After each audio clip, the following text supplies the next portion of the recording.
travail forcé, esclavage moderne. Si vous y prêtez attention, vous réaliserez que ces mots résonnent régulièrement dans la presse. Ils renvoient à une réalité très actuelle et assez cruelle de nos chaînes d'approvisionnement. Mais au juste, de quoi parle-t-on? Et quelle est l'ampleur du phénomène? Pour prendre un exemple au plus près de nous, l'Europe serait-elle épargnée? Le travail forcé est une réalité extrêmement complexe, qui se présente sous de multiples visages. Pour déterminer si une personne se trouve en situation de travail forcé, il faut se poser 4 questions. Son consentement est-il libre et éclairé? Est-elle contrainte de travailler dans ces conditions? Est-elle libre de ses mouvements et traitée en adulte dans tous les aspects de sa vie? Est-elle isolée? Prenons quelques exemples tirés de la réalité. On voit trop souvent des travailleurs migrants signer un premier contrat à leur avantage dans leur région d'origine et découvrir une réalité tout à fait différente une fois arrivés à leur point de destination. Qui peut dire, dans un tel cas, que leur consentement a été éclairé? Dans certaines régions du monde, il est fréquent que des travailleurs s'endettent pour payer les agences de recrutement qui leur permettent de partir travailler à l'étranger. Ils sont alors contraints de travailler jusqu'au remboursement de cette dette. Dans le secteur privé, on estime que la moitié des personnes soumises au travail forcé sont en situation de servitude pour dette. Souvent séparés de leur famille, ne parlant parfois pas la langue du pays d'accueil et loin de tout, les travailleurs concernés se retrouvent très isolés.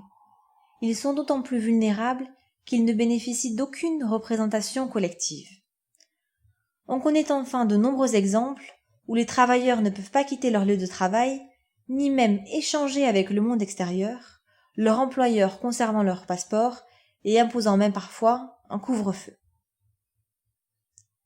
Le travail forcé fait l'objet d'une interdiction universelle. 3 questions se posent immédiatement. Combien de personnes sont concernées? Quels secteurs d'activité sont exposés? Quelles régions du monde sont les plus touchées? On estime que 25 millions de personnes sont en situation de travail forcé dans le monde. C'est l'équivalent de la population de Londres. En fait, tous les secteurs sont touchés. Parmi les personnes en situation de travail forcé, 1 sur 4 l'est dans la sphère du travail domestique, 1 sur 5 dans le bâtiment, puis viennent ensuite l'industrie manufacturière, l'agriculture. Enfin, c'est dans les régions Asie-Pacifique et Asie centrale que le travail forcé est le plus présent en proportion de la population. Mais toutes les régions du monde sont concernées. Loin des idées reçues, l'Europe est la région du monde où les risques de travail forcé ont le plus augmenté en 2017. Ce phénomène touche principalement des personnes venues en Europe pour fuir la guerre ou la misère dans leur pays. La France compterait ainsi 129 000 victimes d'esclavage moderne, un chiffre en nette hausse par rapport aux précédentes estimations. Les risques de travail forcé sont particulièrement présents dans le bâtiment, l'agriculture, le nettoyage, le transport. En fait, tous les secteurs qui nécessitent une main-d'œuvre peu qualifiée et recours à une sous-traitance en chaîne.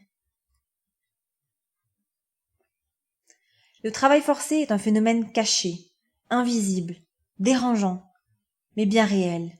En prendre conscience, c'est déjà commencer à agir.